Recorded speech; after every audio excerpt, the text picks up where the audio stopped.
Hey everybody, welcome back to Living Traditions Homestead. Well, we are starting this video in the evening. Normally we start our videos for you guys in the morning, but today we have something a little different going on and really a little bit sad. Yesterday was a big day for us. We went to Kevin's parents' house and helped them out a lot. We planted their garden, we did some landscaping, spent some time together. So it was a long day. Plus, you know, we did all of our homestead stuff and chores and everything. We got back home, we did our chores at the farm, and when we got home, there was one important thing that we forgot to do. Right. Yeah, like Sarah said, it was a long day. We didn't get actually back to the homestead until after dark. We were exhausted, and we forgot to shut the door on the chicken coop where we're keeping our American breast chickens.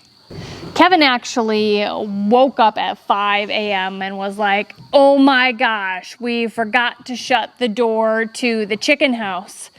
He got up and he came outside early in the morning and found that a raccoon had gone into the open door and had killed 2 of our chickens. Right.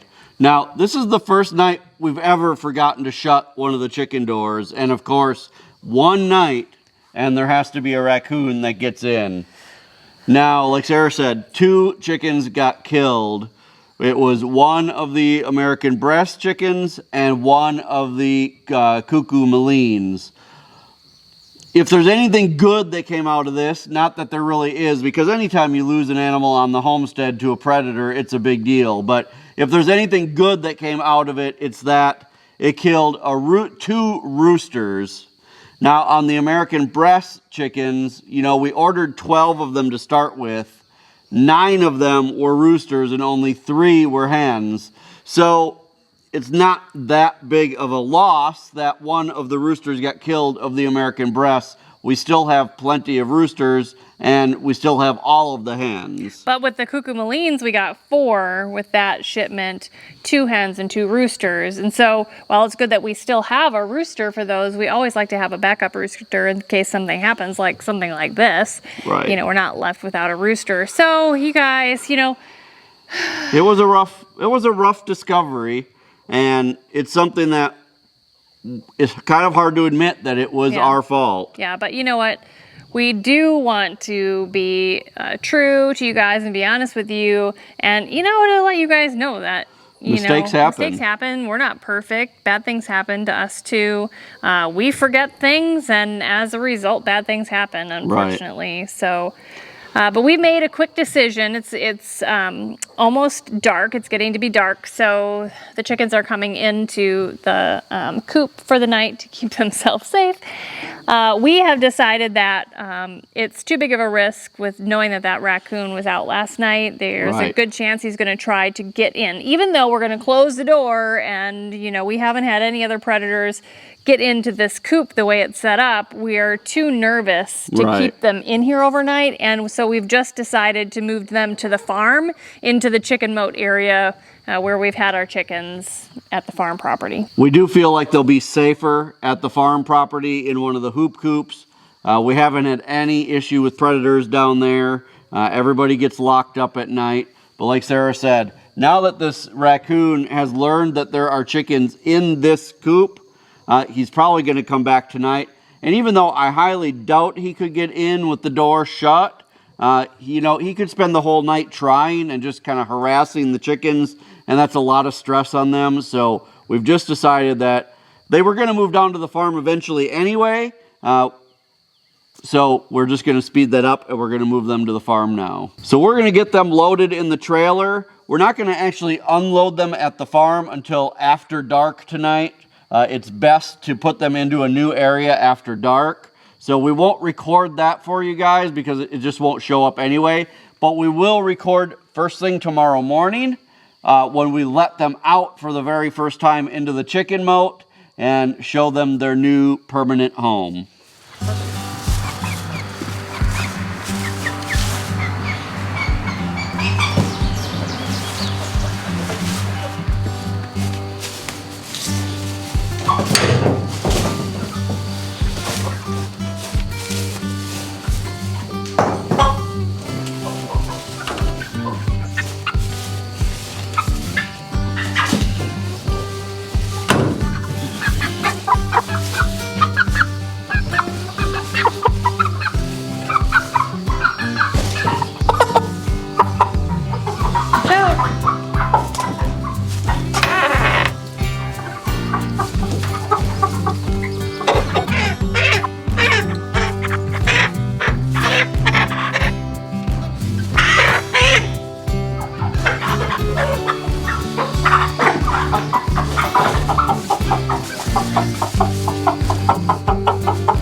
All right, they're all loaded in the trailer. We're gonna take them to the farm.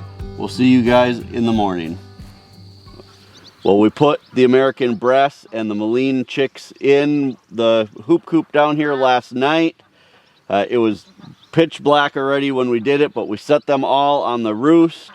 So we've come down this morning. I brought their feed with us. Right now we're still free feeding them during the day, so they get as much as they want. We're gonna let them out and see how they like their first day here at the farm property, living in the chicken moat. Now, in this hoop coop, there are also two other chickens. It's our two silkies, a hen and a rooster. So for now, they'll be living all together. Let's see how they did overnight.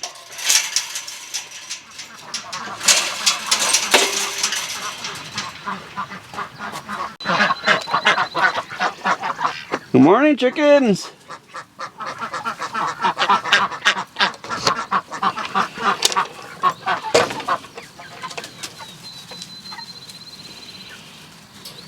Looks like the silkies are going to teach them the way out.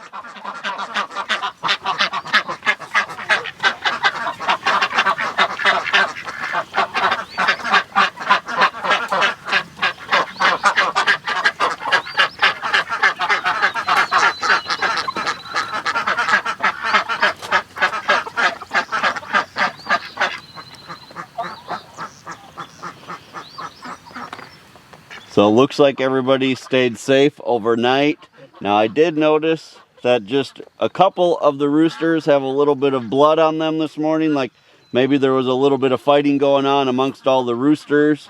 The silky rooster, who's should be top dog around here because he's lived here the longest, but that's normal behavior. They'll work out in order within the next day or so, and all that fighting will end. So I think they're going to have a good life here at the farm. We're excited to have them here, and hopefully they'll be much safer.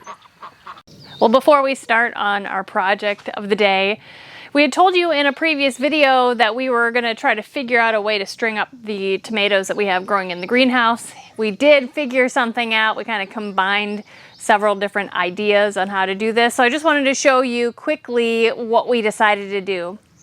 The first thing we did was we suspended some poles from the top of the greenhouse here, and we ran string down to each one of the tomato plants. We made a loose loop at the bottom, so we attached the string loosely to the bottom of the tomato plant, and there is enough room so that if it expands, if the stem expands, it shouldn't cut into it.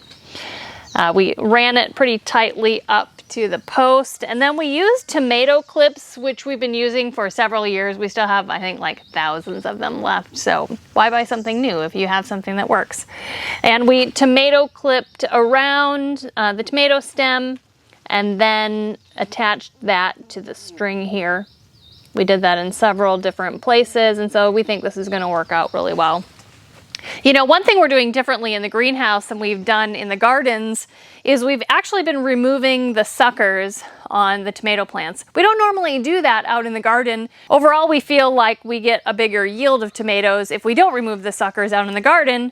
But in this situation, because we need to control the tomatoes as they grow and make sure that they can grow straight up vertically so that we save space, we are going to remove the suckers in the greenhouse. So this is going to be new for us too, removing the suckers from the greenhouse. So overall, this is doing really well. It's been several days. We think that they're doing great.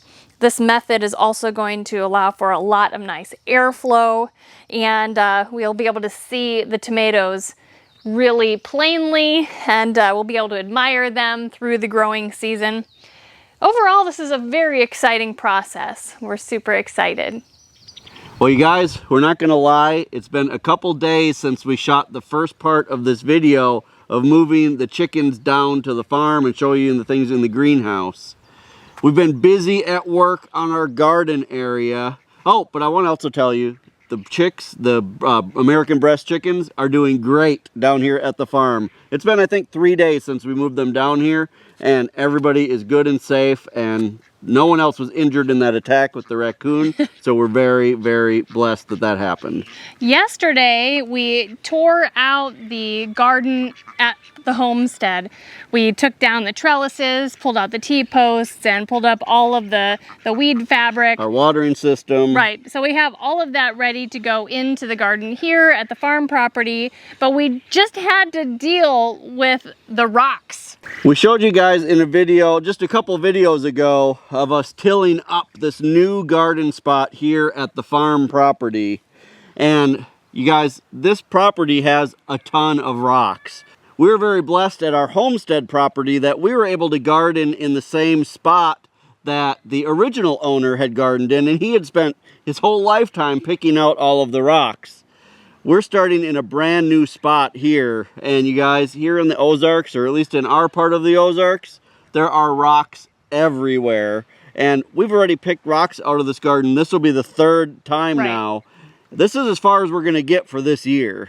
We were talking to a friend of ours at our Bible study, and she has a garden actually bigger than what we're putting in here, and it's the first year she's putting one in that spot, and she's also fighting with the rocks.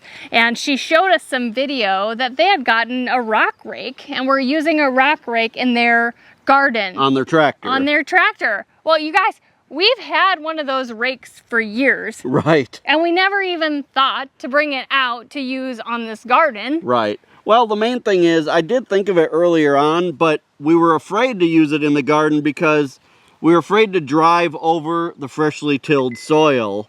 And so we were just planning on picking all of these rocks by hand until we saw her and her husband using the rock rake on their garden, and we decided to give it a try on our own. So we want to show you how it went.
So as you can see, the rock rake worked great on the tractor, saved us a ton of time. Now there are still some rocks in the walkways, like where the wheels of the tractor were, because it doesn't really pick them out real great in those areas. So we still have some work to do by hand, but we're getting a lot closer. I do want to show you guys though what the rock rake is, because I realize that a lot of you probably aren't familiar with tractors or some of the implements that go with it. So let's take a walk over. I'll show you on my tractor what the rock rake is and how it works. So this is the rock rake here. It's just as wide as my tractor, so as I drive, it rakes behind the entire width of the tractor.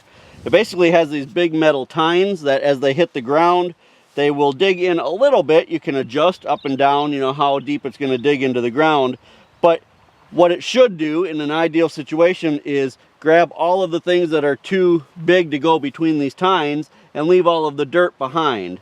Now when we used it in the garden, it did pull out a little bit of dirt with the rocks, but you guys, not much. Not enough to worry about. In the areas where we had tilled, maybe we lost 1/4 of an inch of soil on the top of there, so not enough to worry about. It shouldn't affect our planting at all. Like Sarah said, we've actually had this rake for, I think, 4 or 5 years. If you remember a while back, several years ago, we had some land cleared at the homestead property. There was a machine that came in that kind of mulched everything up. I actually bought this at that time to go through after that so that I could rake some of that mulch away and let the grass start growing in those areas. So that's why I originally bought this. Don't know why it didn't dawn on me sooner to use it for its intended purpose, which is to pick rocks out of the ground. But you guys, it did a great job.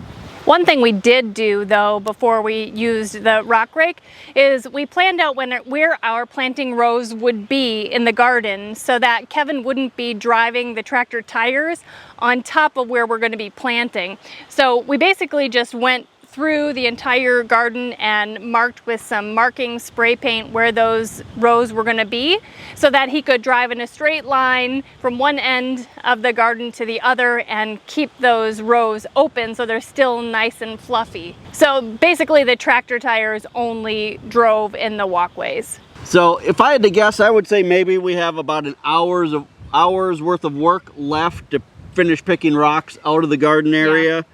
And then we'll be at a point where we can start putting down our woven weed fabric, our trellises, our watering system. And if all goes as planned, we are hoping that by the end of this weekend that we will be able to start planting the garden. That is exciting. You guys, we're a little bit behind schedule, and I'll be real honest with you, it's kind of stressing us out a little bit. Right. We're not too late. But we are behind where we feel we should be. Right. It'll all be fine. It'll all turn out fine. But we will feel a lot better when the entire garden is in.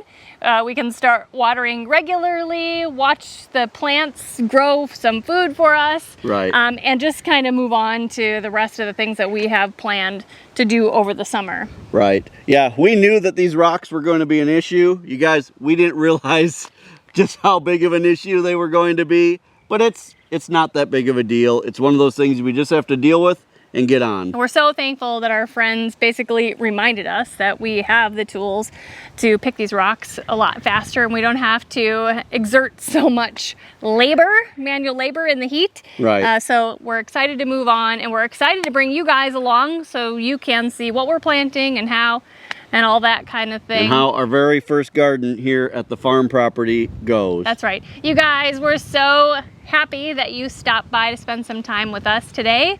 Remember that, if you're enjoying our videos, make sure that you hit the subscribe button below. And as always, the best way that you can help us here on the homestead is just to share our videos on your social media. Until next time, thank you so much for stopping by our homestead. Take care, and God bless. God bless.